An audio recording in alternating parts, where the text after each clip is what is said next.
Clubhouse.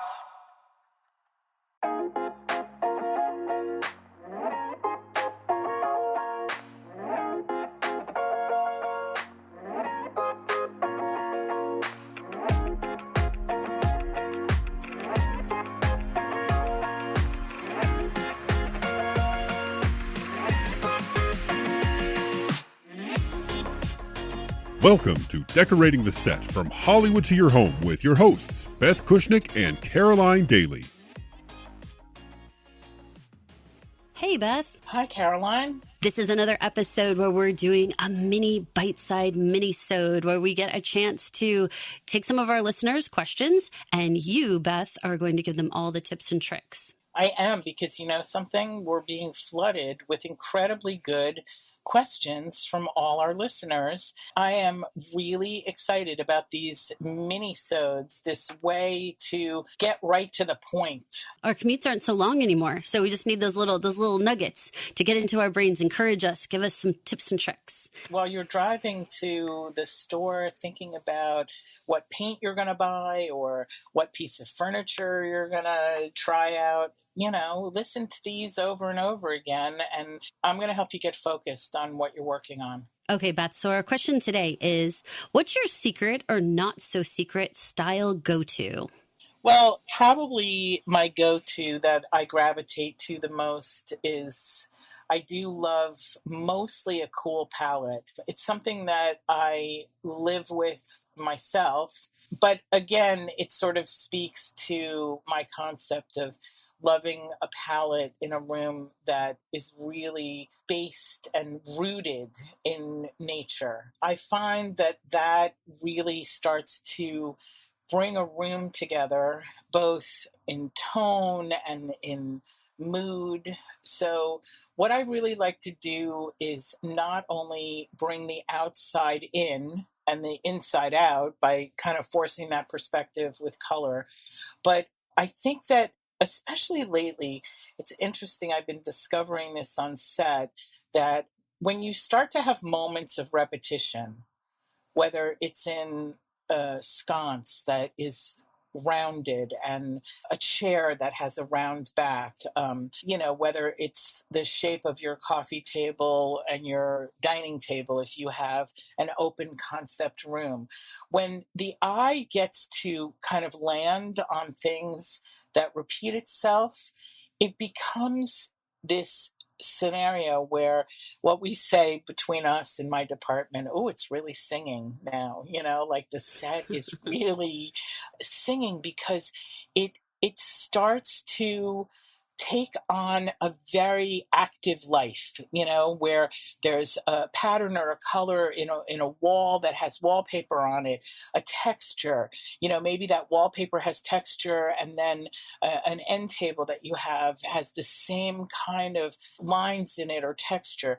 When these things happen, and I do think for a lot of people, a lot of designers, and, a lot of people who are drawn to the same kind of things, they happen often. They're beautiful, happy accidents in a way. Beth, what do you feel like is a habit that everybody should adopt in their own home decor? Well, I think we've talked about this many times. Caroline, I am a fan of going bold. I want people to take risks. I want them to, use what's out there now, paint, wallpaper, thinking about a room in your house as the jewel box. If it's your entryway, if it's the roof of your porch, that could get painted the most beautiful sky blue. Whatever it is, all these things, when you deal with paint and wallpaper and lower priced items, these decisions are not irreversible. I want people to stop playing the same message. Oh, I can't, or I don't get that, or I'm not a good designer. I don't know what I'm doing. Because in the whole scheme of things, I think mostly people do know what they're doing. They do know what brings them comfort and joy, and they do know what they want to be surrounded with and what they want to look at. And I'm here to help you facilitate all of that. But that's what I would say, cast aside that negativity, that it's not something that you understand or you know what to do, and just go for it. Do you think, I'm going to ask you to put on your therapist hat, Beth, do you think that people really do know themselves and their own character, but maybe by putting it up on the walls and putting it in their home all over the place, it's kind of like the big reveal? Maybe they aren't ready to tell everybody who they really are? Yeah, that's very true. I mean, it's a side of people's personality. The visual representation of their home, speaks volumes. So, if you want to be surrounded by family photos, do that photo wall, do that project. If, you're looking for something that feels like it's international, that it's taken you on a trip, take your cues from our international episode and from different cultures and different design ideas.